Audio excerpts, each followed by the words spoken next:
Yo. Got my boy Keystone. I see you, my brother. Boys coming on in. Let's say what's up to everybody real quick.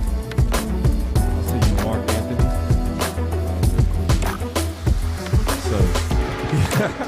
So, I knew you was coming on to talk about this. Yup. Yup. Let me my boy Keystone say yurt. Yeah, we got some stuff to talk about, man. And y'all should definitely like the show. This will go be a real one. I mean that. And my boy Jay, I said, let's get it, boss, and the OC. Yeah, OC coming. He gonna be here when he get here. You know, he got a family, so y'all just be patient. But he coming. He already got the thing ready to go. It's sad to say third. Yeah, we gonna talk about it, man. We gonna talk about it. My boy Keystone in the building. He say, yeah. And then Riker, what's up? We talked yesterday. Always good. Congratulations. I'm gonna keep it low what you told me, but congratulations on everything you got going on. Moving up in the podcast community.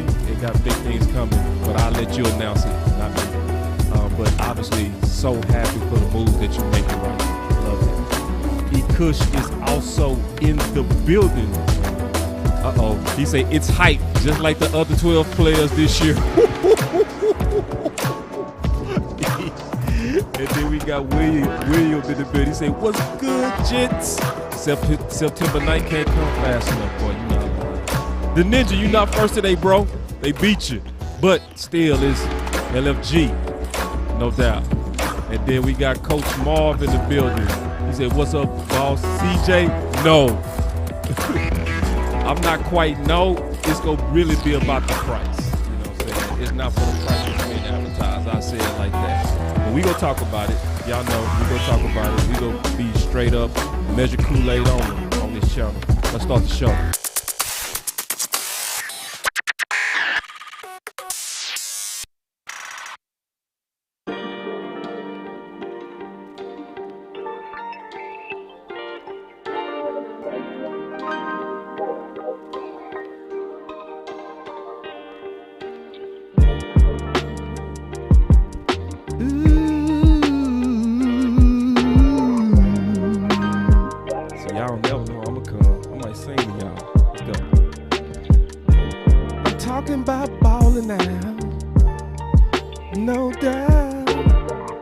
Cowboy in this thing, you know what I'm saying? Man. Yeah. Man, every time I hear this beat, I want to freestyle, I'm telling you. But, we definitely got to talk some ball, man. We gonna keep it all about ball. No freestyling today, man. None of that stuff. All about ball. And, my boy Key say, is it all hype? We go talk. And I'm asking the question from the channel. Is CJ Henderson hyper real for the Dallas Cowboys? You gotta be cautious. So we go talk about that.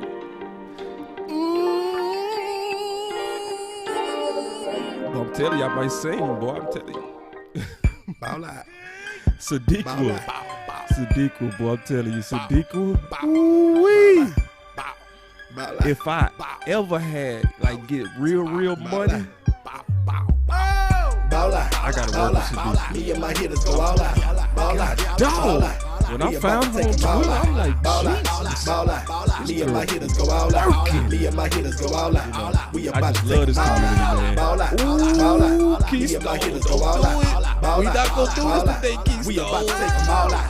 Ball out. Me and my hitters go all out. Me and my hitters go all out. We about to take them all out. Anyway, we gon' Drop them talk by the about mall it. out. Come deliver mail on y'all route.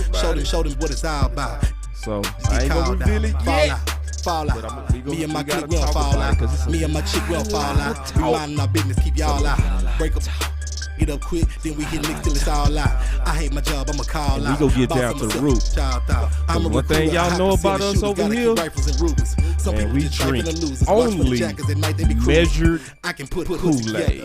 Hey, y'all Kenson Yetta. My hitters be the only talking thing we drink over Can't here. nobody do it better. If it's not measured, step in with my best friends. Best friends, Smith and Wesson. If you miss 6, still catch 10. Ball out, ball out. But everybody that's staying with Boss Cowboy Sports, I think today we gonna learn why you should stay close to what we got going on. His squad ain't nothing to play with. Undertaker know and we a great different. big. Best man like Tay Diggs. When you in the paint, gotta play big. Hitters ignorant like cavemen. Went from good fellas to made men. Ball out, ball out. Me and my hitters go all out. Shout out, ball out, get called out. Ball out, ball out. Me and my hitters go all out. Ball out, ball out. We about to take them all out. Get Ball on so out, we can get ball to the out. show. Me and my hitters go all out. Me and my hitters go all out. We about to take them all out. Ball out, ball out. Me and my hitters go all out. Ball out, ball out. We about to take them all out. Boss Cowboy Sports, where your voice matter. Like, share, and subscribe. We about to take them all out. Let's get it. Balling out. All right, so we got a lot to talk about, man. And give me a second.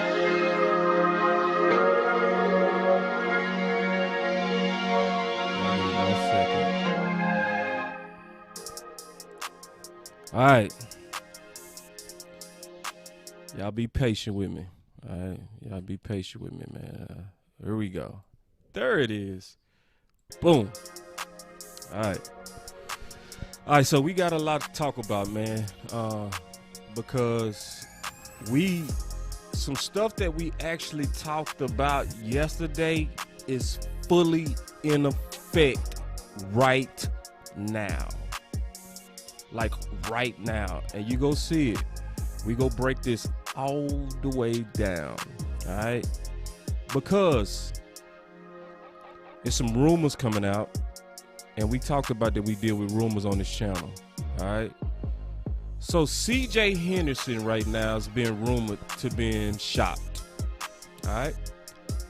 Now he's a top 10. He was a top 10 pick. So I want to just go ahead and tell everybody, all right? We said yesterday, and I want y'all to stay with me. Never go to where people bet against you, because they go do everything to try to make themselves look right. Now, we said that yesterday. So this is what I want y'all to know. Whenever people are picked within the top 10, there was a heavy amount of co-signing of that individual. So when you see stuff that's questioned, right?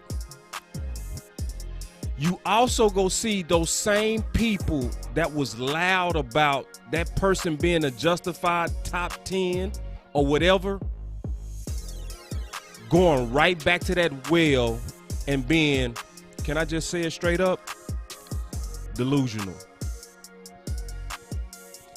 So this is going to be a day, if you stay with the show, especially all the way to the end, you go see why you should follow Boss Cowboy Sports.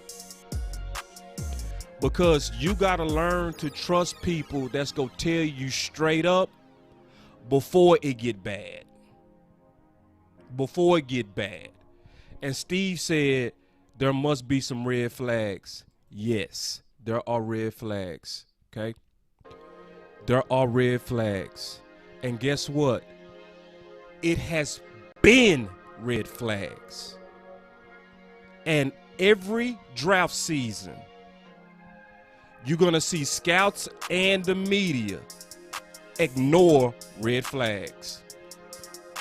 They do it every year. Every year. Now, what we got to get good at is spotting it. Spotting it. That's the key. So I'm going to tell everybody this before we kind of get into the evidence. All right? I always say this, and this is super true what I'm getting ready to tell you. Never copy off people that make D's. You might as well do your own homework. I'm going to say that again. Never copy off people that make these. This is what I mean by that. So every year, on average, 40% of the first rounders end up being outright bust. I mean bust, B-U-S-T. Like, what the hell? They are sorry. But they're millionaires because people propped them up. Scouts propped them up. The media propped them up. And like clockwork, 40% fall off like a hot rock.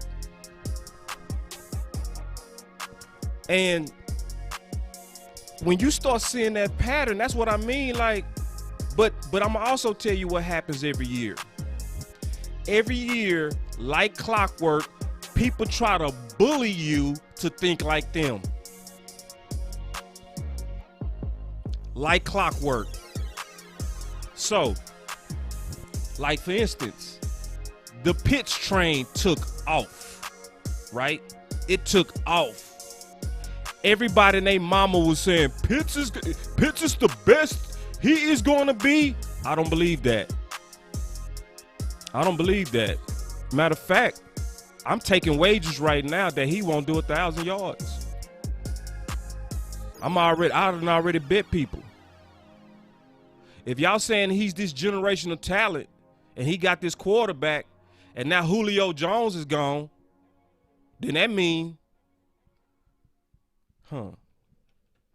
yeah, so here we go. So check this out. Let me put this comment in here. He said, per Brothers, many are questioning his love for the game, even though the talent is there. And we talking about CJ. Now, somebody was telling y'all that before he was drafted. Somebody was telling y'all that before he was drafted. It was somebody saying, I'm going to go and show it. What's up, OC? I see you in the building. I caught my boy sitting down and everything. All right, so I'm going to go ahead and show this, bro. Now, this is the pick. I want y'all to peep. This is the live pick as it happened. Listen to what I'm saying. Watch this. CJ Henderson is gone. He gone? Yes. He's gone. First corner off. God. From Ohio State. The football. No, you're absolutely right. You're absolutely right. You're absolutely right, Coach. My mind just went blank. Oh, he went to Detroit. Yeah, that's right. I'm thanking God that he was picked. Now, other people are calling him a top 10. I'm over here like, thank you, God. Because when he's off the board, that means we not go get him. And I was happy. Now, remember, the whole world was calling him a justified, no miss top 10. Watch this. Detroit, you're right. Yes. Get him off your board. I love it too. I love it too. I love it too. Hey, boss. Hey, boss, what were we saying? We was asking for this. Remember this? Remember we was asking for that. Who I didn't want, man. Thank you. Thank you. Buddha, what's up with you, man? I hear you, man. Thank God. Hey, Buddha. I love you, Buddha. Buddha, you crazy. Hey, Buddha, you get some glory hole. I want me some glory hole. Buddha said, thank God. Happy right now, Buddha. People mad right now. I'm happy. Let me hear why you were so happy that that he's off the board. Let me hear it real quick. Because, bro, he wasn't the one. And they was hyping him up so right. They was hyping him up is what Buddha said. Ah, I heard that. No, God, please, no, no, no, no. Thank you, Buddha.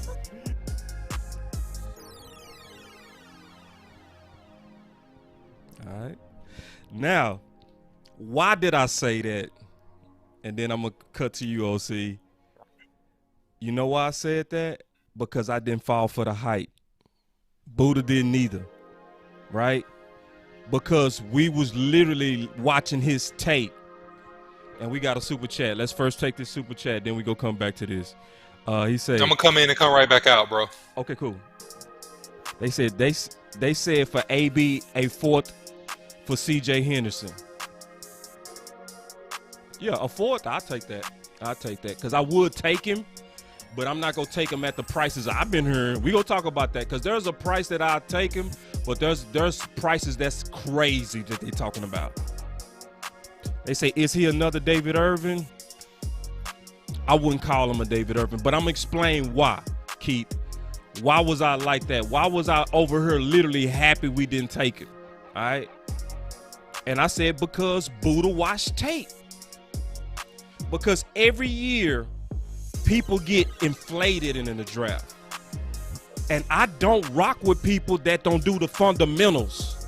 If anybody really watched CJ and you really watched his film, you knew he was suspect on tackling. You knew it. Now, if you was going for the height, you ignored it. And I'm going to tell you who else they did that with, OC. They did that with Cox this year.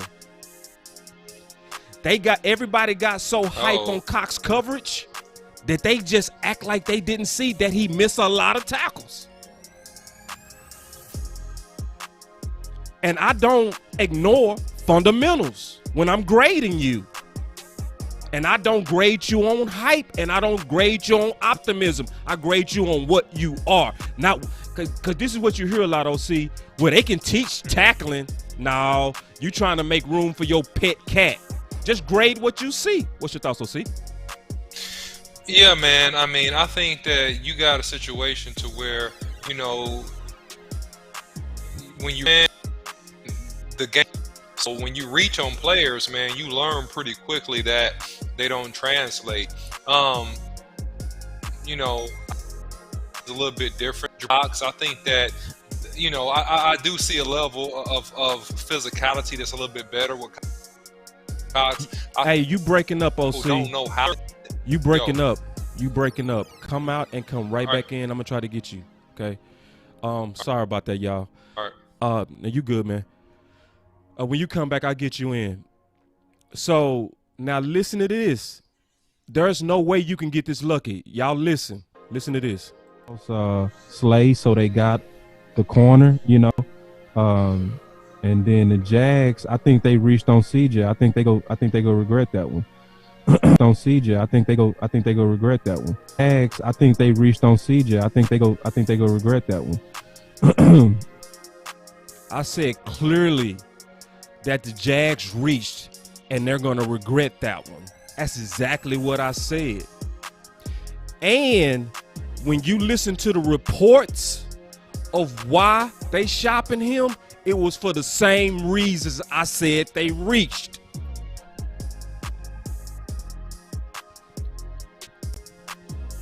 Loving football and not showing it by fundamentals. Straight up. And I'm going to give you the why I said it. All right. Give me a second because we got a super chat. My boy Tyrone Church said, so if we trade for CJ, whose spot he taking? I'm going to talk about that. All right. But see, this is the problem with, I'm going to just be honest with y'all. Because I was obviously being honest then. And see, this is why you got to respect what we do. I was saying that when it was not popular. Just like I'm saying now with Pitts. That's why I say I'm loyal. And we're loyal.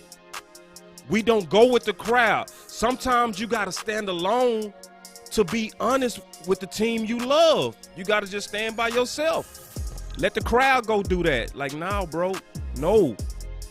And I'm going to tell you why I was out on him, on CJ. I consistently grade you on how you do in big games. That's one of the biggest grades that I do. Do you turn up when your back is against the wall? Okay? Do you turn up? And I grade everybody like that. And I don't give nobody no pass. I have no favorites when I grade. None. I don't care what other people say.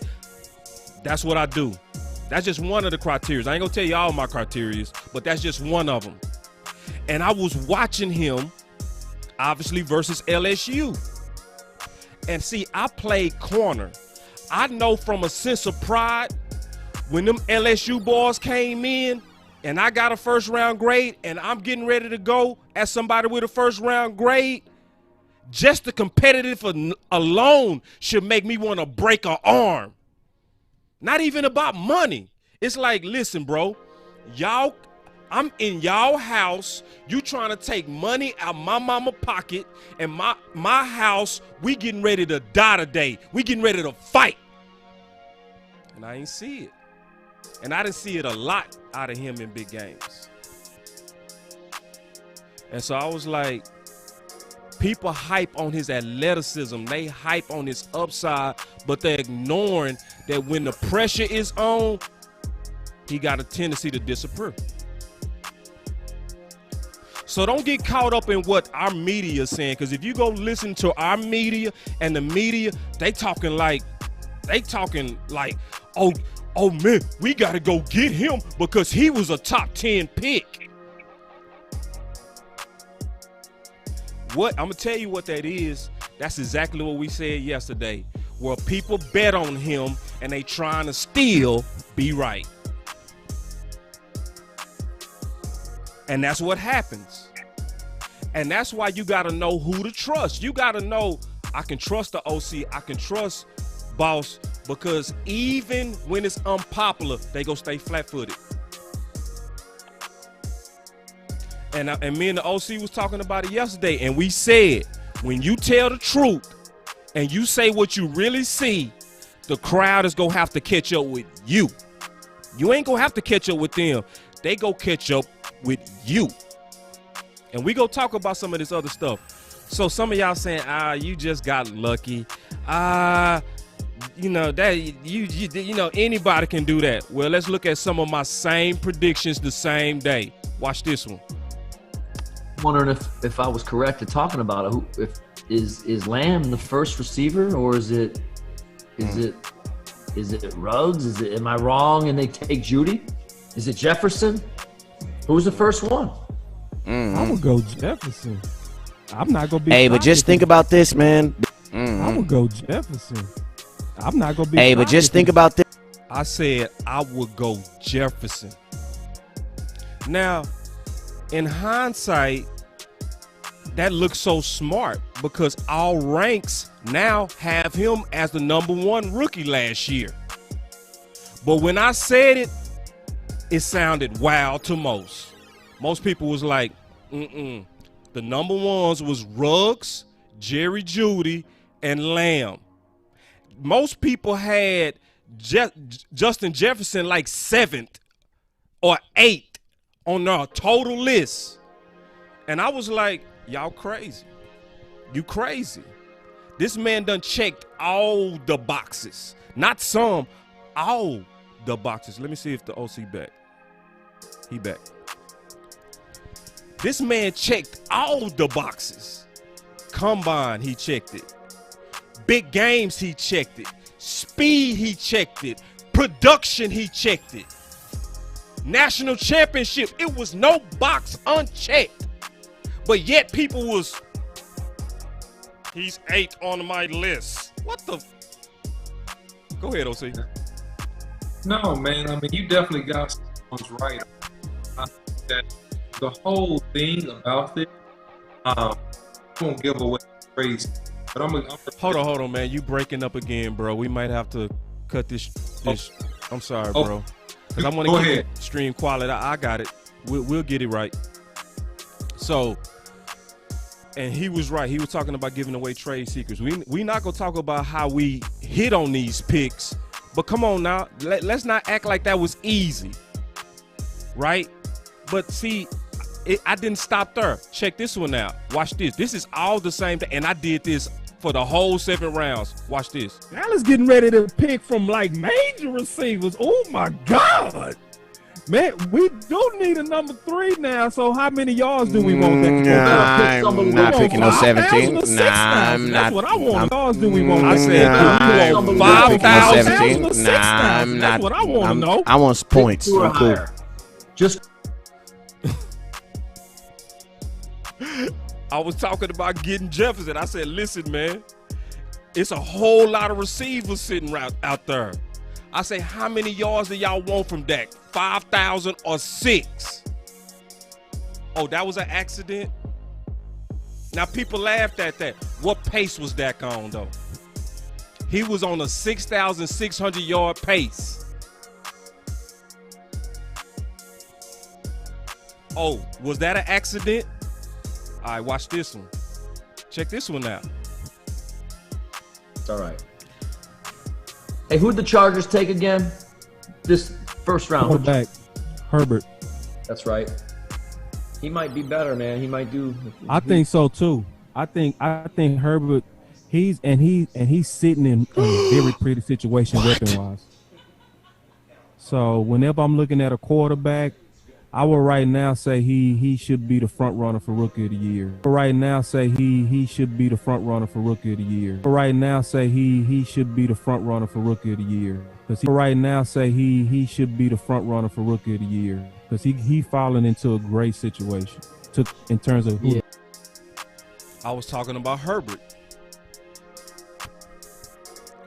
So now, and I got a lot of this. I could keep doing this all day long where I predicted what was going to happen. And I said Herbert fell into the right situation. He fell with the right weapons. And I had him number one, even over Burrow.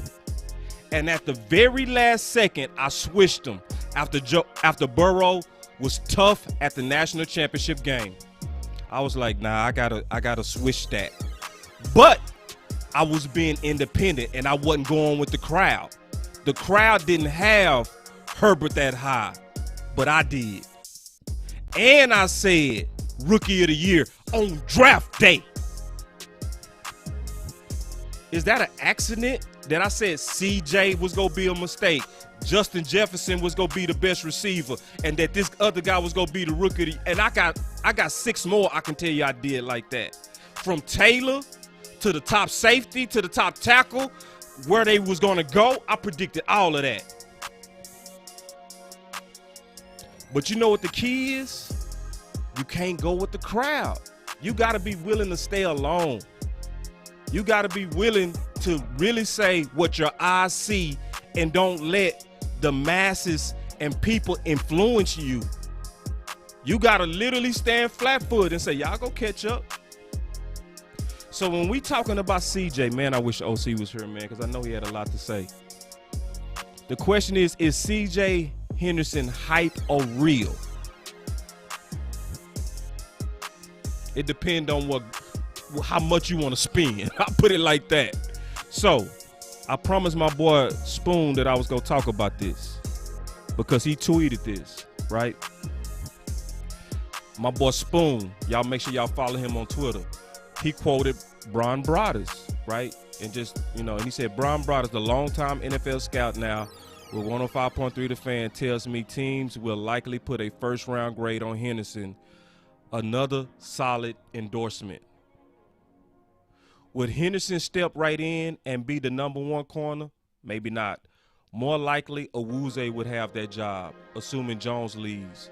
And Lewis would be the starting corner. But in nickel, Lewis would have inside and Henderson would play corner. So obviously, this was Broaddus' take from last year during the draft. Okay? Now, if you go listen to what a lot of them are saying, they are saying literally that he could be worth another first. So my boy Keystone in the building, and he said hype. Yep.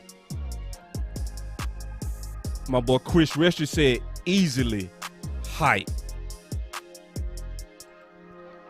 Craig said Henderson needs to be put in the right situation. He said it's not hype, it's real. So Henderson is tough.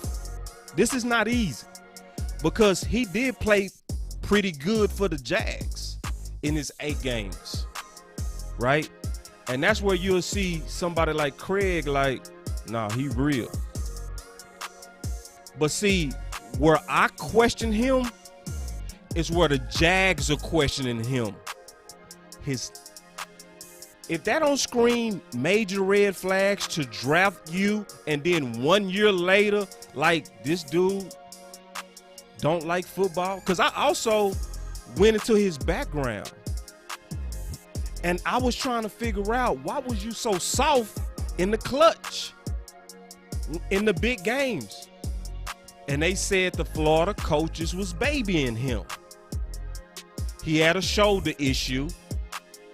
And from that shoulder issue, his trainers was telling him, don't risk your draft status by being too physical.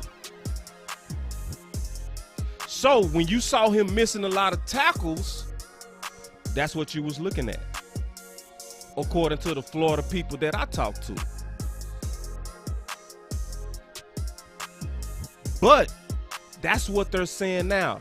Don't listen to our media alone. Go listen to what the Jags are saying, what they're saying.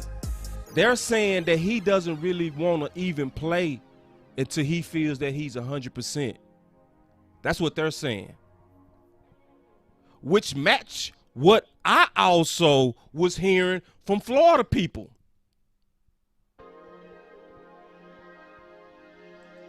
And so Starboard Network, he asked a question. He said, I agree, but I'm curious to know the real disconnect on why now with Urban at the helm. I honestly feel like Urban is calling like he see it, like I did. He just call it like this guy is soft. Just what it is. He got the physical tools, no doubt. But when you got the physical tools, I also want to see the fight in you. Because Urban should favor him, especially coming from Florida. The fact that he came in and was like, nah, get him out of here. He ain't got it. And he's saying what I said. I called him a guaranteed bust, which I don't do. I said at this whole first round, that's the biggest mistake right there. And a year later, 1 year later, they shopping him. So it's one of those things that where I'm saying we have to be careful, man. Yeah, and see, check out Quincy Sands real quick. He said you can change soft. You can't do it. I think you meant can't. You can't. You can't. Right. You cannot change it, bro. But if you listen to our media and you listen to what they saying, it's a whole lot of people like, I would give up a first. I would give up a second. I would not. I would stick with what we got. Like, why would you bring in CJ when we already got balls trending in the right direction, man? Like, on the cool. We already got guys that's really coming in that you don't have to question or they go compete. We already got guys that are steals. Why would I trade for a guy that's questionable, that's already looking like he likely go be the bust? Now, is there a chance for him in a new environment? Yes. Yes. Because CJ is that good. He is that athletic. Maybe there are some people that can bring the dog out of him. Just honest. But just grading at that moment what I saw, I always said exactly what was going to happen, and it happened. So it's almost like, what's the lessons to learn from this? What's the lessons to learn? Was I bragging when I showed all the accurate predictions that I hit on? And I got a lot of them.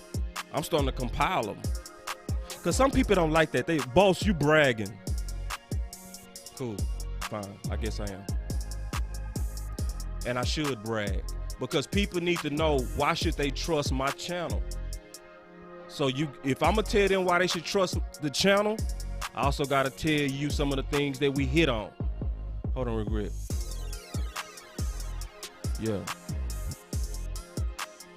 And I agree with this. I do agree with this. I would take him over AB. Me too. Me too. But right now, I mean, I would give up a fourth for him. And I would be kind of hesitant to do that. Yeah, my boy said, OC, come back. Need your opinion. Yeah, I know, man. We not going to bring him back until we get that sound fixed, man. You know what I mean? But we go get his opinion on this. Because we obviously values the OC's opinion. But I wanted to give y'all the independent viewpoint of CJ Henderson. Because a lot of what you go hear right now, I'm just being honest with you. You go hear hype, man. You go hear the same hype that you heard on draft day. Because it's the same warning we gave y'all yesterday when we was talking about Dak. And we were saying, what took so many people so long to come around on Dak? What took so long? The answer is because so many people bet against him when he was drafted. So most people don't have the humility to say quickly, I was wrong. They rather sit back and wait till something bad to happen to say, see, I told you Dak wasn't. Because it's not just Dak that went through this. Kirk Cousins. Why did Kirk Cousins get tagged twice with the Redskins? They still looking for a quarterback, them big dummies. Big old dummies. You had a quarterback that was putting up 5,000 yards. And, oh, I think we can do better than that. You know why? Because y'all bet against him when you drafted him. And see, when I tell y'all this world is run on ego, it is. It's run on ego. So, same thing happened with Carson Wentz because so many bet on him when he was a top 2, when he was picked top 2. That's what's taken everybody so long to just tell the truth that he's a bust. Now, I was saying 2 years ago that it was illogical optimism on Carson Wentz. I put it in writing. I put it in an article after he was the MVP candidate. So it's like, boss, how you get all that right? How do you? Because I don't go with the hype. I don't go with the crowds. I don't. And you shouldn't. And you should watch for it. Because hype will get you. Remember this. Remember this day. Because next draft season, it's going to be another CJ Henderson. It's going to be another Pitts. And when I was giving legitimate critiques on Pitts, you know what people used to do? Because they try to bully you on the sly. Did you watch this film? As if you stupid or something. Like, how do you not see CJ's talent? How do you not see Pitt's talent? I went back and forth with Brian Broaddus about it. On Twitter. Yeah, like, nah, Broaddus, I'm not sold like y'all. All this generational talent. Nah, man, the tight end position doesn't translate well to the NFL. The past 6 tight ends that was given this generational title didn't pan out. But he's supposed to be the special one out of the other 6. We heard the same thing on Noah Fant. We heard the exact same thing. Hopkins. We heard all of this before. Generational. And he could be. But I'm over here like, I'm not going against that much history. That's the past 6. The past 6 never had 1,000 yards year 1. Most of them don't even get over 700. Most of them. So it's one of those things to where you gotta literally learn to be comfortable with your own mind and with your own eyes. I was in a group one time and I put Darius Leonard as my number 1 linebacker. And when I put it, I knew I was going to get trolled. I knew it. And people came in there, hey, is that Darius Leonard as the number 1 linebacker? Then everybody got in that bully mode. Yeah, I thought I was the only one saw that. Because I could expose all them dudes now. I could expose all their ass, and I really want to, because they was really in that bully bull crap. Like, something wrong with me for having an independent thought. And I can give you my reasons I had them so high, because I watched Darius Leonard, especially in the Senior Bowl, and I watched how he was leading the men and how everybody in a short week treated him like he was the impeccable leader. I said, that dude's special. And his tape was real. He was just slightly undersized. But I was like, hey, man, I'm going to go and step out here and say what I see. I'm going to say what I see. I'm going to let my nuts hang, and I'm going to say what I see. I know everybody talking about the other linebackers, and they were saying stuff like this. Ooh, I really want to expose these dudes because they had me pissed that day. Well, I understand that you're trying to be different, boss, but when everybody got other linebackers ranked over him, they can't be wrong. I went off. I said, yeah, you can kiss ass, but I don't. I said what I see, and we gonna let it play out. Who was the rookie of the year, defensive rookie of the year? So I'm getting all these people right. It's a reason why, because I'm not gonna let y'all bully me.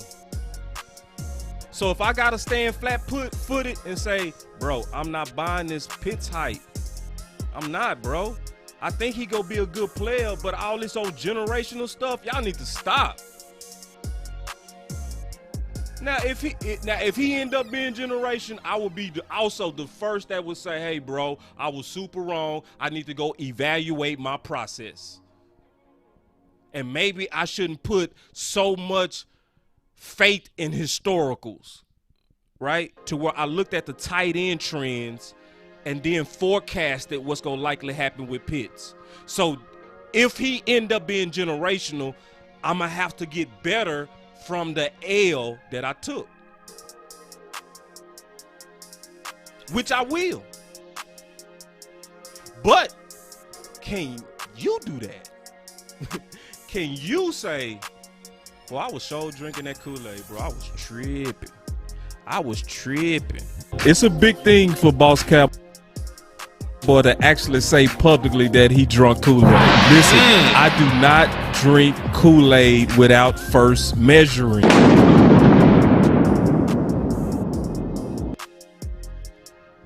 Can you do that? Because as we get through this season, we gonna be in another off season. Hold on real quick. Y'all know me. Watch this.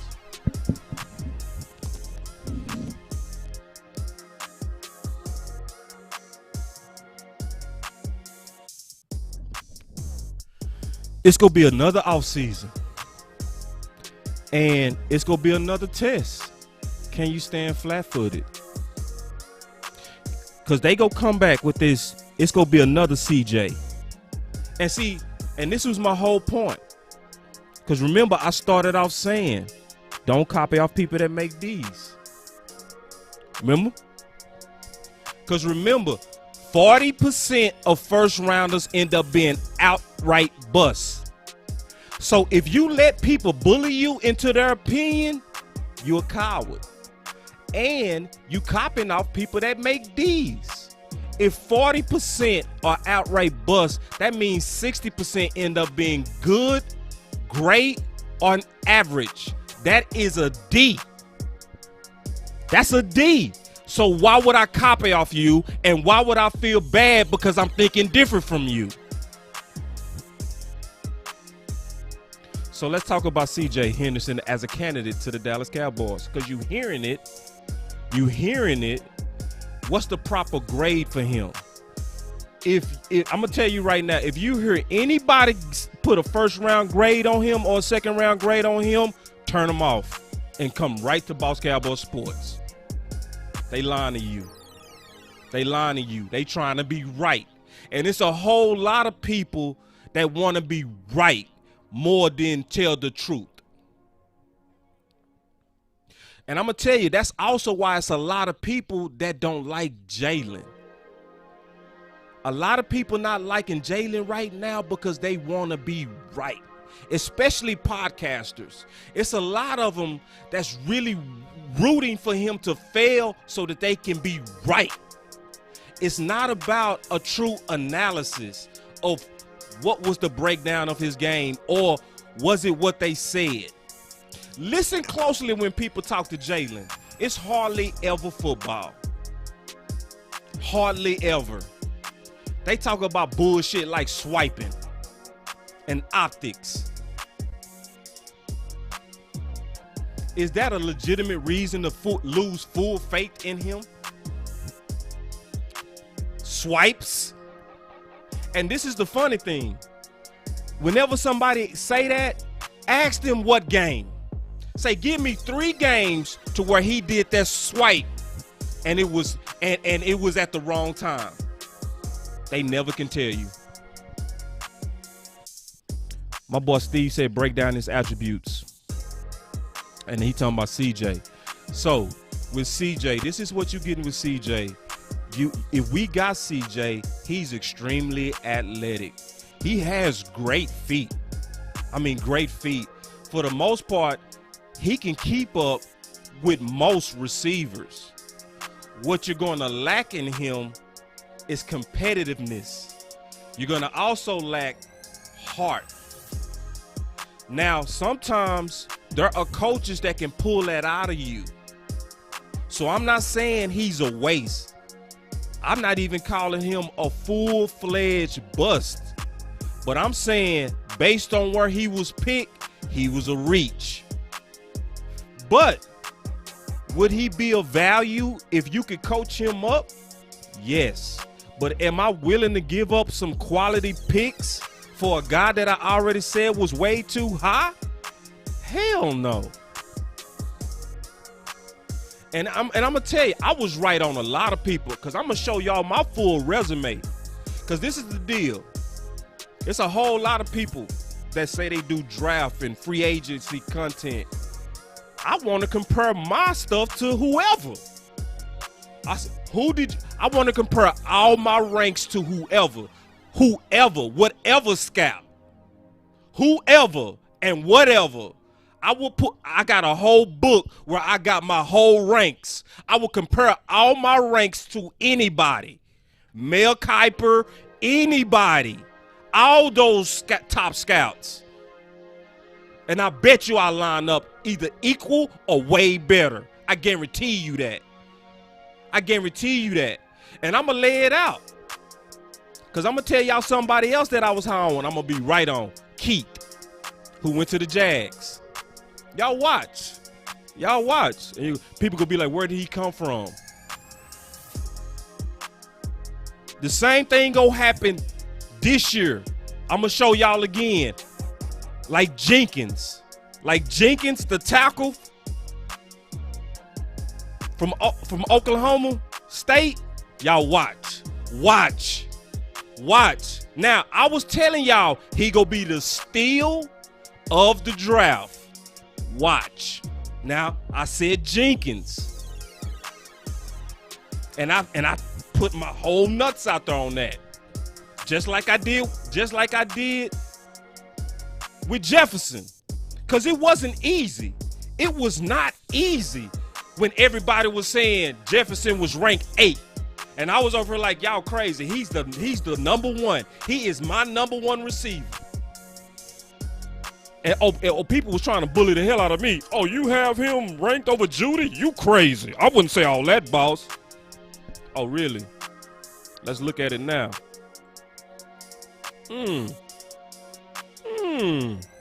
Who's the number 1 receiver? And guess who else I had ranked? And I said, and I put this all in the Boss Cowboy Guide. I said Chase Claypool was illogical to have a 3rd round grade on him. I said it was the dumbest thing in the world. stood flat-footed on it. Sure did. I sure did. Because think about it. Claypool had the tape. See, this is what y'all need to watch the next time we get in the offseason. When candidates check all the boxes and then all of a sudden they still don't give them the bump that they deserve, that mean the scouts are in their ego, and that mean the media people in their ego, and they're trying to sell their favorites and the pet cats. They don't have a true evaluation on this process. Because how can Claypool have the tape that he had, the combine with a 4.45 electronic, 40 inches in the air, the 3-cone, all the stuff that he did, he checked all those boxes, and people said, I see a third rounder in him. It's somebody else. Hold on real quick. We got a super chat from Riker real quick. And then he said, Riker said, if y'all want Henderson, then you have to lose Godwin because we can't have 2 CJs. Riker, stop. See, you crazy. Hold on real quick. Let me see this other super chat from my boy Tyrone Church. All right, real quick. Yep, I was right on this one too. I was right on Antoine Winfield Jr. was the best safety in the draft. Bosch prediction was right, and I said that too. Yep, I said Winfield was the best safety, and guess what? We was trolled on that, Church. We was trolled on that when we said that. Oh, you crazy. It's Dilpet. You crazy. You're crazy. And the only reason they knocked him because he was 5'8". He checked all the boxes. His tape was good. He played real good in big games. He had a bunch of interceptions. He electronically ran a good time. He checked all the boxes and people just ignored it for Dilpet. And you know what they were saying on Dilpet from LSU? Oh, we can teach tackling. We can teach him tackling. We can teach him. No, bro, I don't give good grades to people that play bad in big games. That's not consistent. Yeah, Tyrone, we got that right. You know why we got that right? Because we just stuck to the film and we stayed away from the hype. And we stayed away from those people that was boosting up their pet cats. We just said what we saw. Church, that's what happened. And that's what I mean. They go catch up to you. You ain't got to worry, but stand by yourself. Let them troll you while you telling the truth. Let them troll you. That's cool. Because guess what? They going to be avoiding you in about 6 months because they ain't going to want to admit you was right. They going to be avoiding you. They ain't going to like none of the stuff. When you share where you predicted stuff, they not going to even like it. They not going to share it. They going to be mad. They going to be hating. Well, learn to think on your own. Stop being a crowd pleaser and a crowd follower. Learn to stand by yourself if you got to. Don't hate on us. Don't hate on me and the OC because we go have takes that's different from the crowd. Learn to be your own damn man or woman. Everybody jumped on the... Now, I'm not talking bad about people that sincerely believe in Pitts. I'm not talking about that. The people that sincerely believe in Pitts, like BJ Nix, I know he believe it. So I'm not tripping on people that have, I'm talking about the people that get talked into it and bullied into it. So you want to belong to the crowd, so I'm going to go ahead and get on a Pitts train. I trust BJ and Mary because they was on it early. And Jay Tuck. Now, all the people that jumped on it late, I don't trust y'all because likely BJ and them influenced you. But I trust them because they was on it early, meaning it was independent thought from them. Now, I didn't agree with it, but I respect it. Yeah. And my boy say, Gerard Daniels, what's up, man? He said, Grant didn't play well, but you was right on Winfield. Man, I was right on a lot, bro. Like, I'm going to do a whole highlight of all the predictions I made during the draft. Bro, it's going to be crazy. Y'all going to be like, boy, Boss is crazy.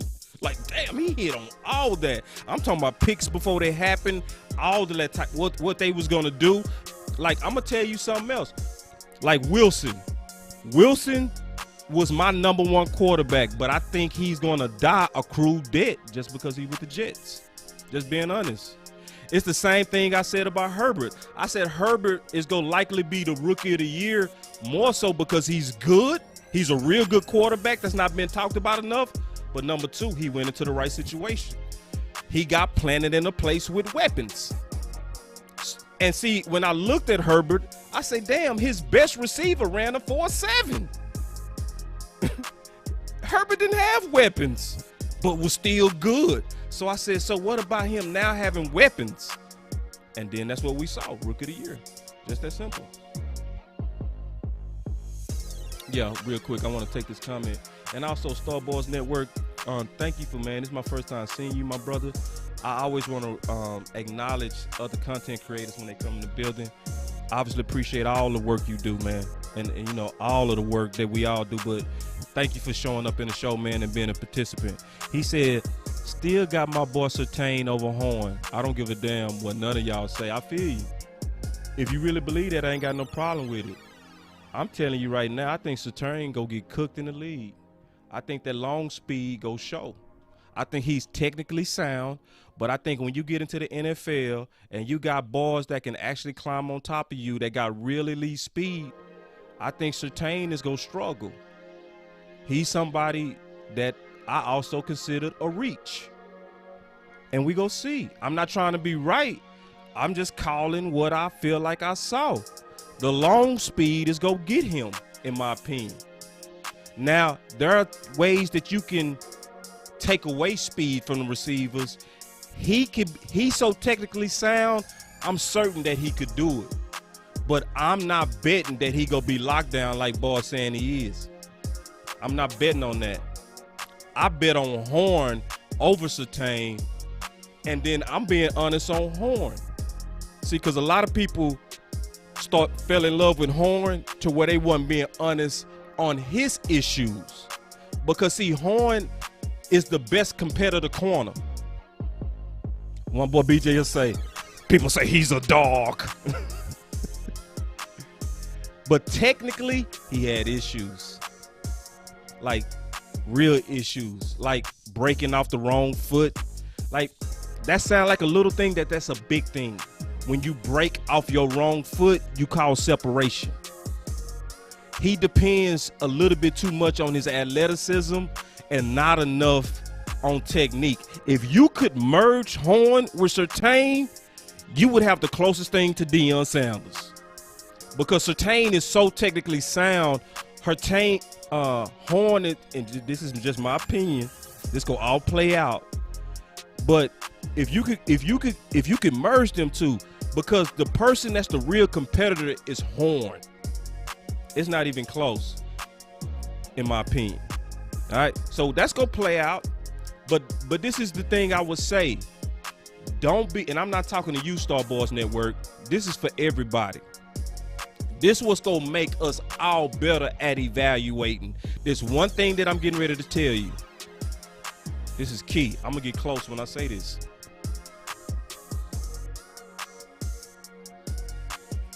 Don't fall in love with your own idea. My professor used to tell me that in the entrepreneurship program. He used to tell us all that. He said, don't be the type of person that just falls in love and fully marries your idea. And that's what I mean by the world being run on ego. To where when I have a pet cat, I don't divorce him because I want to be right. And then it becomes about trying to showcase how smart I am versus being open to say I was wrong. The faster we are open to being wrong, the better we evaluate.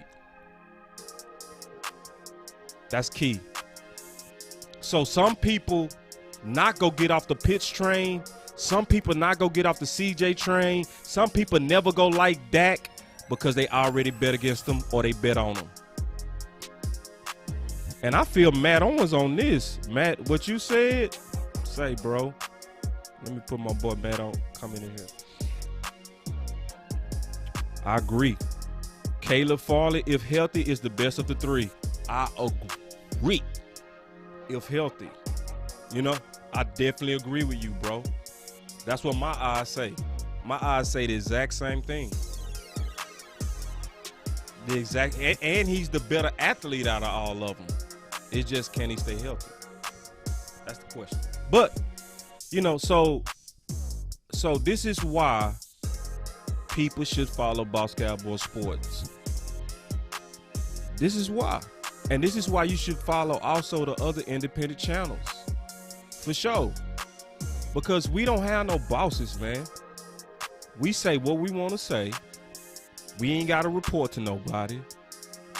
And then from a character standpoint, y'all should see from this show, period, that we willing to stand alone. You got to trust people like that. That's why we always say at the end of the show, we strive to be loyal, never devoted. Because I'm going to say this real quick, because this is very important to me what I'm getting ready to say. I mean, extremely important what I'm getting ready to say.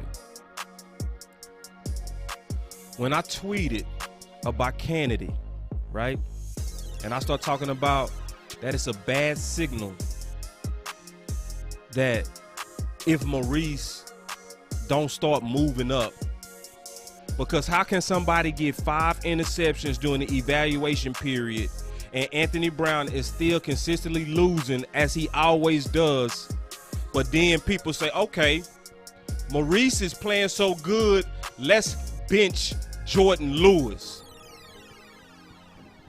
I'm going to say, to be all the way honest and frank, y'all dumb as hell if you think that's the answer. Dumb as hell. No, that is not common sense. So Maurice Kennedy is playing great in the nickel. Cool. If you want to leave him at nickel, then move Jordan Lewis to the outside. Period.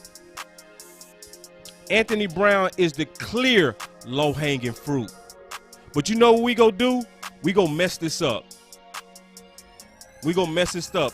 We gonna let, because they favor Anthony Brown, we gonna let Maurice put Jordan Lewis on the bubble. And sadly, we not gonna say a damn thing. We gonna all sit back like, yeah, you know, because Maurice is a nickel corner. It makes sense to me. And it's like, no, Boston already watched the film. Maurice can also play on the outside. He played on the outside with the Jets. He also played on the outside with the Ravens. The clear, low-hanging fruit that he should clearly take out right now is Anthony Brown. Period. And I'm seeing the opinions on Boss Man. And I feel y'all on this. Because, see, a lot of people, they ready. They like, listen, man, I want to see Boss Man, Maurice, and Diggs. That's what most people kind of defaulted to. I'm saying I think Anthony Brown should be cut tomorrow. Save us that $4 million or whatever we get back by cutting him. Put Maurice in that nickel or outside, and let's evaluate. Because we can easily say, we like you in a nickel. We also want to take a look at you outside. People act like that's hard, but that's what training camp is about. Experimentation. And see, this is what get on my nerves with some of our fans. We so open. We are open as hell to Parsons playing 18 different positions. But we act like so damn stubborn. Like a couple of our players can't get a look at 2 positions. I got fought like hell on just a basic idea of seeing what would happen if you put Cox in the covering position. Let's just see. That's what you do. Let's just see. Okay, no. Oh, no. Keep him at linebacker, boss. No. Don't even think about that. So y'all go watch Parsons play 20,000 positions, But you scared during training camp and practices to get film on a guy with coverage ability to cover. We over here thinking, oh, Maurice Kennedy, he can only play the nickel because that's where he got his 5 interceptions. I don't even want to look at him on the outside. Anthony Brown is good out there. That's not common sense. We saw him making plays at the nickel. Now we should evaluate him on the outside and say, can he hold up better than Anthony Brown? And if so, let's save money by cutting Anthony Brown. Period. And it's not hard. That's something you can do tomorrow. And I had a media person on my Twitter come in and say, don't question Quinn. Quinn knows what he's doing. I said, okay, here we go. Putting words in people's mouth. All because I said start Anthony Brown now. And then he go screenshot it and say, receipts. I said, yeah, receipts of you putting words in my mouth. How about spin?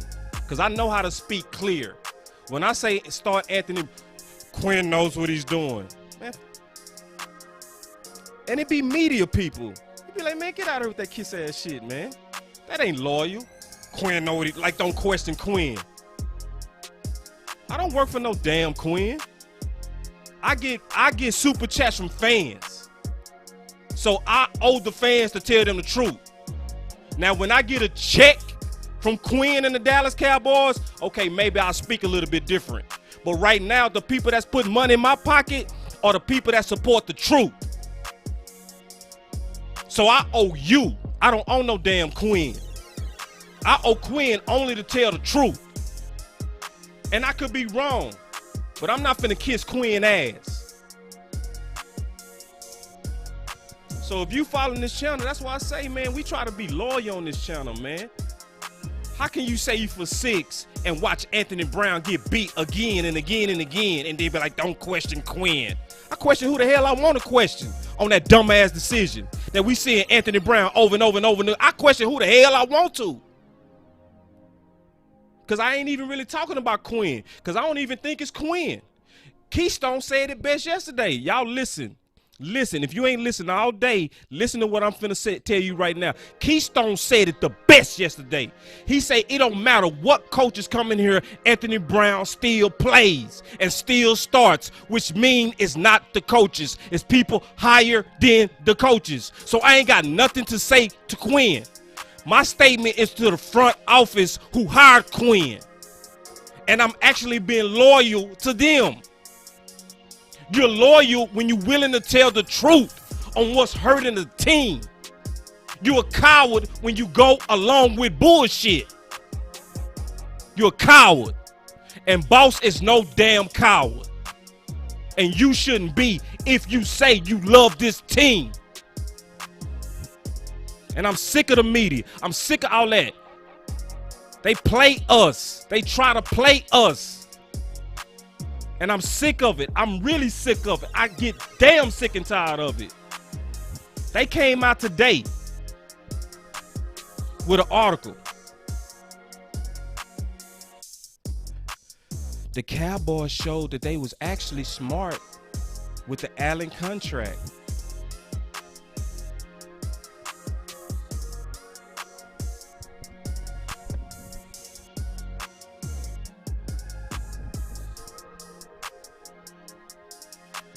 You said, what? You said the Cowboys showed that they were smart because of what Allen got paid? Listen, y'all. That's treating us like we stupid. That's the only way I can tell you. I just gotta tell you blunt. No. What would have been smart was to pay Dak 2 years ago market value, which would have been around 28 or 30 million. What would have been smart is to not throw him under the bus to the fans while he's in a season. What would have been smart is not to tag Dak, which took $31 million straight out of your cap for nothing. When you would have kept money in your cap if you financed Dak with a contract.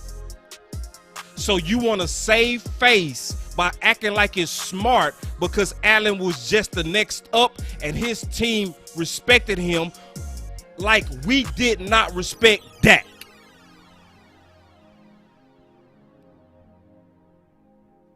So that's why I'm telling y'all, man, on a lot of these takes, it's lonely.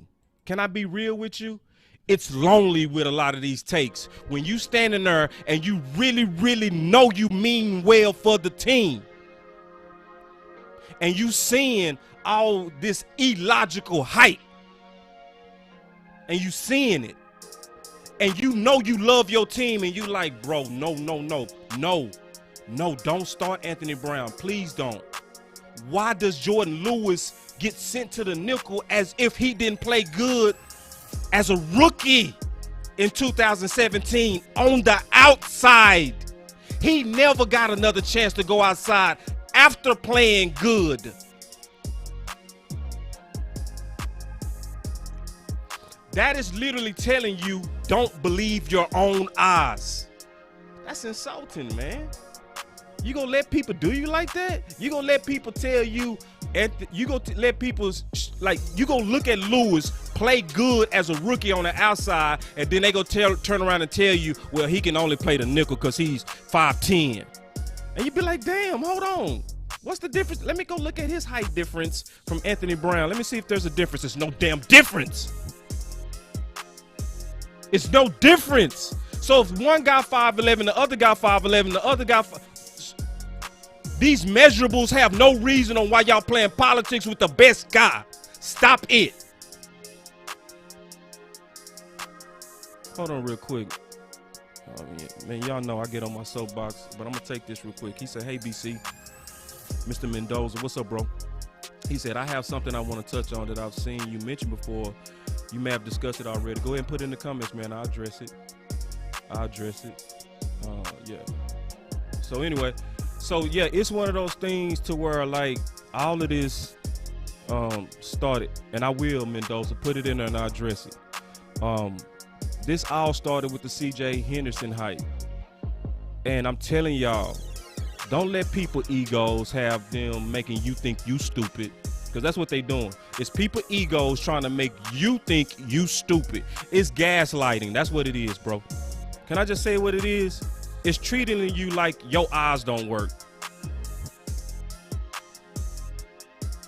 Like, in any normal situation, Anthony Brown would have been cut, bro. I'm telling you. Injured twice, plus 4 years of bad play. Only here do he start with no questions. So when I put that tweet out there, it was getting shared like crazy. You know why? Because the fans know better. We know Anthony Brown shouldn't be started. My boy Gary in the building, he said, what's up, boss? What's up, homie? My boy straight out of Funky Town. Man, I was in Funky Town today. I should have hollered at you, but I was grinding, bro. I couldn't. But I was in Funky Town today. The next time I'm in Funky Town and I take a break, if y'all don't know what Funky Town is, that's Fort Worth. So, you know, we neighbors. So, yeah, let me put my boy on the show. What's up, Gary, man? My boy look like Bone Thugs in Harmony with that hair, bro. My boy got that long hair like Bone Thugs. I'm showing my age with that Bone Thugs, but yeah, anyway. Yeah, man, gaslighting. Yes, I said it. Yes. And then how long we go take it, Gerard? How long we go just take it? We go just take that? You know what I'm saying? We go just let them people keep putting Anthony Brown out there, but we want to put pressure on Jalen.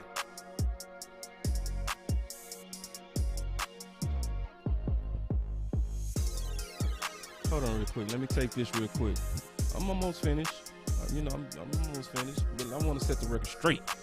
He say Brown, Armstrong, or same player, different position. Ooh.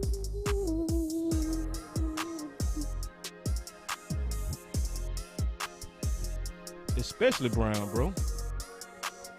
Yeah, and Star Boys Network say, yeah, man, every time you see him, he's getting caught on. Bro, yeah, and they literally telling you, don't believe your eyes.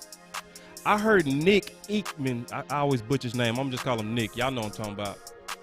He literally said this, man. I almost wrecked my car. He said the fans and the front office are on totally different pages on a couple of players.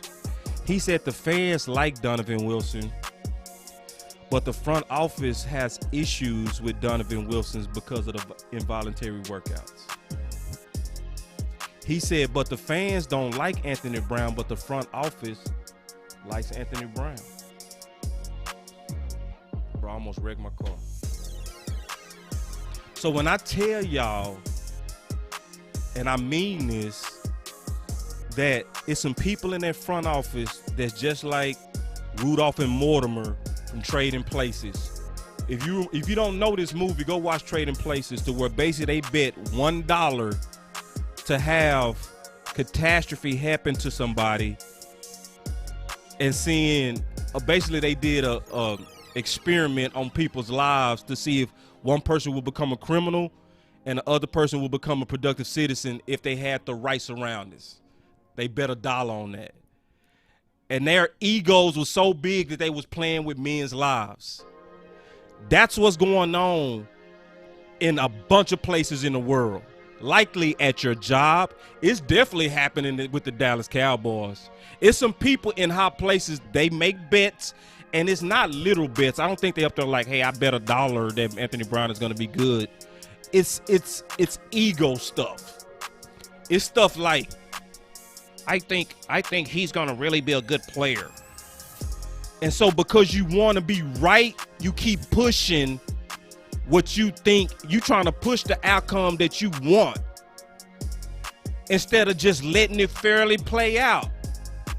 So you got Maurice Kennedy, who got 5 damn interceptions in the evaluations, and then they saying stuff like he's gonna make the team.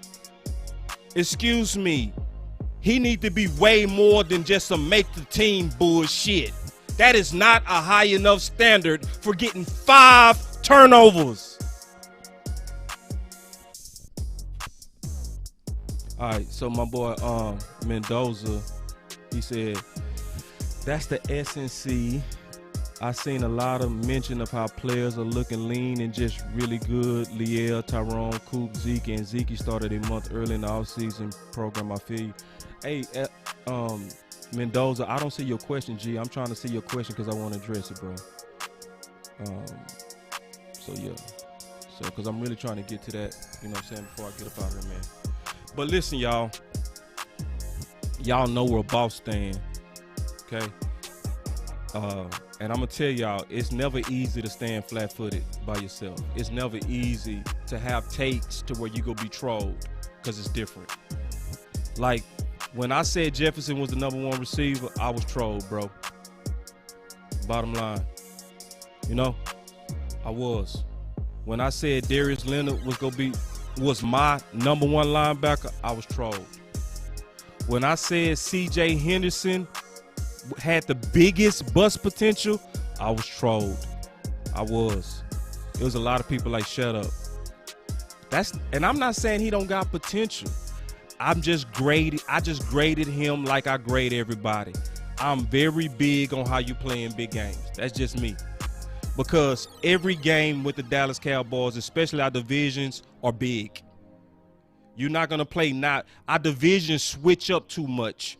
There's a new division champion every year because it's competitive. So if I'm evaluating you, I got to know that when the pressure is on, you know how to rise to the occasion. And if I see too many games to where you seem to fall off, I'm not going to trust you to wear that star, because it's pressure and way more pressure to wear that star than the other 31 teams. That's why I have to evaluate like that. So forget your favorite. I don't care who your favorite is. If they don't play good under pressure, boss is going to spit on them in his evaluation. That's why I never had Dale Pitt as a high safety. I always called him a second rounder, always. Because I'm like, bro, look at him in big games, and it's consistent. He doesn't show up like he shows up against North Texas. I don't care what you do against North Texas. I want to see what you do on Bama, where all those receivers is in the league.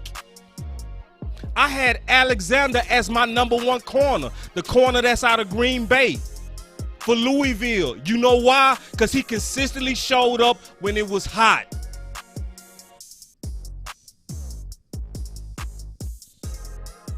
because that's what it is to be a Dallas Cowboy. It's always hot to be a Dallas Cowboy, man. So if you trying to look for people that's going to play on this team, you want the Maurice Kennedy types. You want the fighters, the scrappers, the people that get in a foxhole with you. That's what we used to seeing. It's just what it is, man.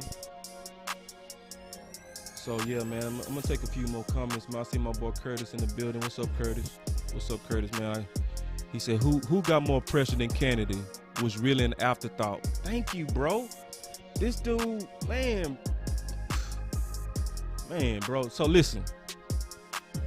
We got to make our voice. Catherine, what's up? Good to see you again. It's been a long time, Catherine. Good to see you again. Love you, man. I always love seeing you come in the building. I used to see you a lot when I was co-hosting with West Coast. I'm glad we linked up. I'm glad you found a channel. My boy Curtis say holla, my guy. But I really do believe in our voice as a community, right? As a Cowboy community. So like when you hear content like this and it registers, I'm gonna be honest, what we all gotta do, we gotta all do our part to spread information and basically treat this almost like politics, to where together we are unstoppable. And Jerry and Steven, Will McClay, all the people that's in front office, they greatly care about our voices, especially when we are together. If we combine our voices for what's smart, they do pay attention. Now, if you don't believe that, then just be a commentator and just listen. But if you believe that, you got to do your part. You got to like, and I mean this, bro. I ain't saying this just because I just want y'all to subscribe to my damn channel. We already growing. We growing already. I don't got to beg to grow. I believe what I'm saying. You got to share this type of stuff. You got to spread the word. You got to spread, like, bro, I'm tired. Like, you got to show I'm tired. Listen to Boss on this. Like, listen to him. We got to combine our voices. We got to show we sick of this, man. We sick of the politics. We sick of the favoritism. Because some people think it don't make no difference. I want to remind you, go back to 2016. We had the game won against Green Bay, except for one holding penalty on guess who? Anthony Brown. Go back and look at the game. Remember when Heath had the interception on the sideline? That interception would have sealed the game. But you know what kept that drive going? That holding penalty. And he held a guy that ran a 4.6. Anthony Brown runs a 4.3. Why are you holding? You panicked. So people act like, oh, one player don't make no difference to whether we make a Super Bowl or not. Who knows what would have happened with Destiny if the right guy would have been out there. A guy that doesn't panic.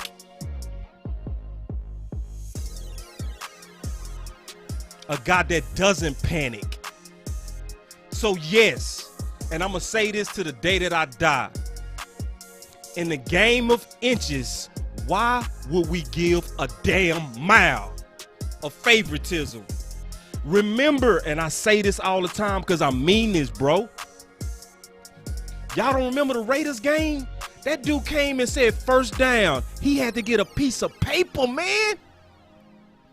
The game can be won by inches. That's why you can't have no favoritism nowhere. As much as I love Jordan Lewis, if Maurice keep getting that ball, I got to say he earned it over Jordan Lewis.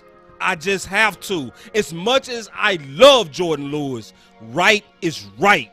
And if he earned it, he earned it. Damn it. How you gonna watch somebody get 5 interceptions and he don't move up? And he did it against the Warms.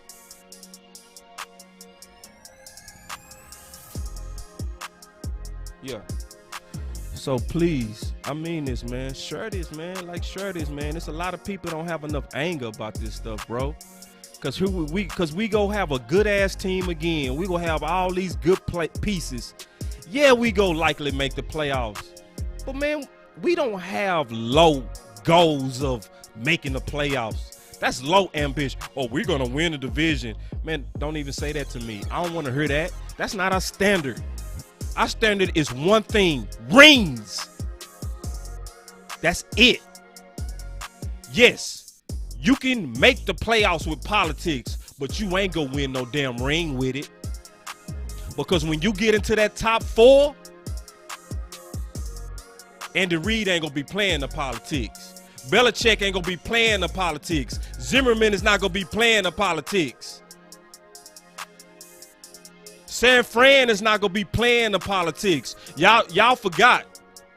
San Fran 2 years ago had an undrafted free agent starting corner over a good corner just because he was better. So anyway, man, I really didn't mean to kind of get on that soapbox, but hey, bro, you know, when you kind of see what's being played out there and you kind of hearing all this rigmarole and you hearing all this hype that we said was hype. I'm gonna just play this one more time. Check this out. Check this out. I'm gonna play this one more time. Check this out. All right. Now, this is us by ourselves. Check this out. He gone? Yes. He's gone. First corner off the. CJ Henderson is gone. He gone? Yes. He's gone. First corner off.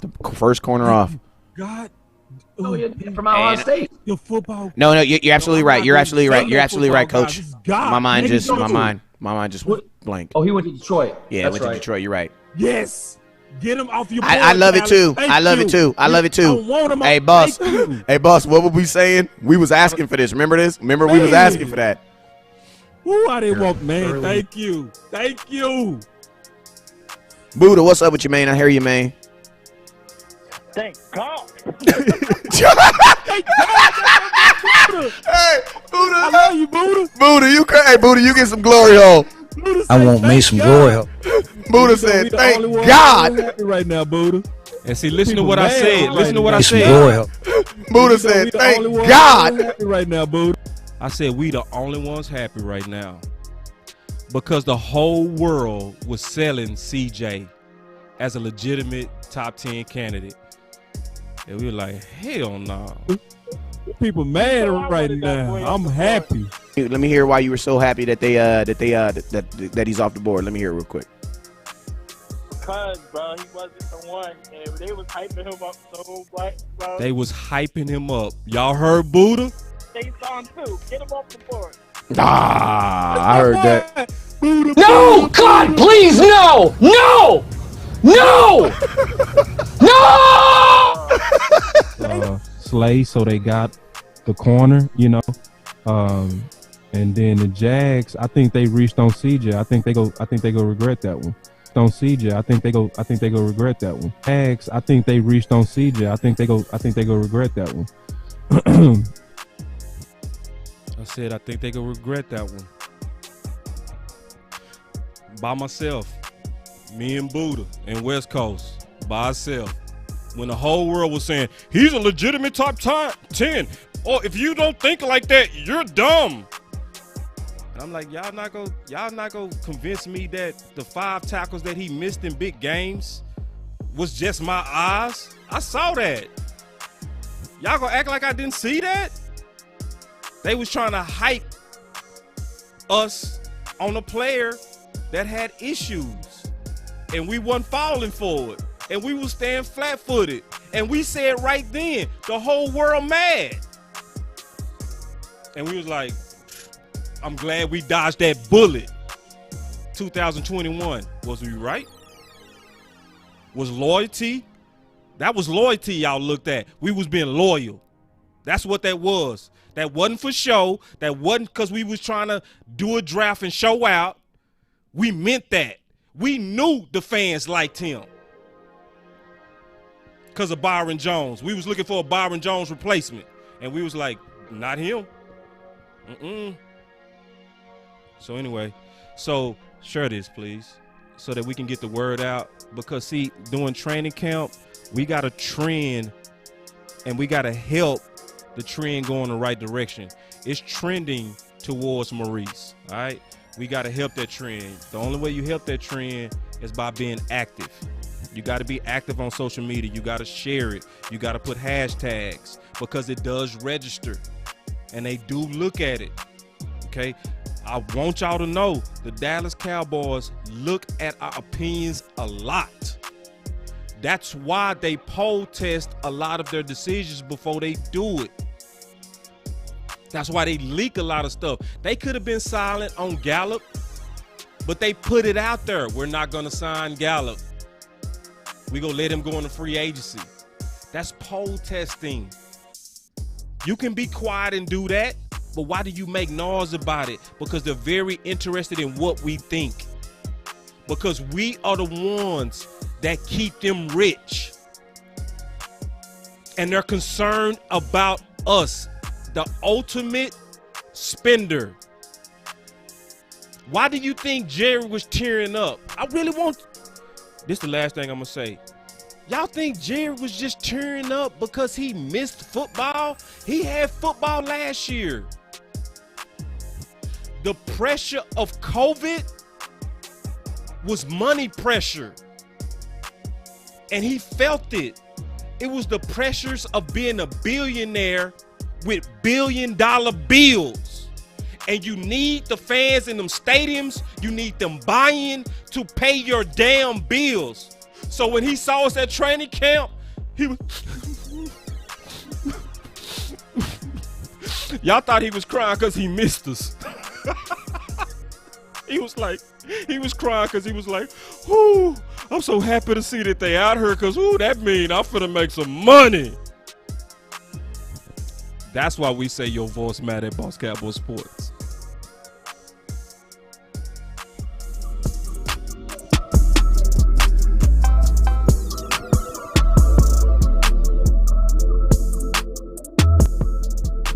Boss Cowboy Sports, where your voice matters.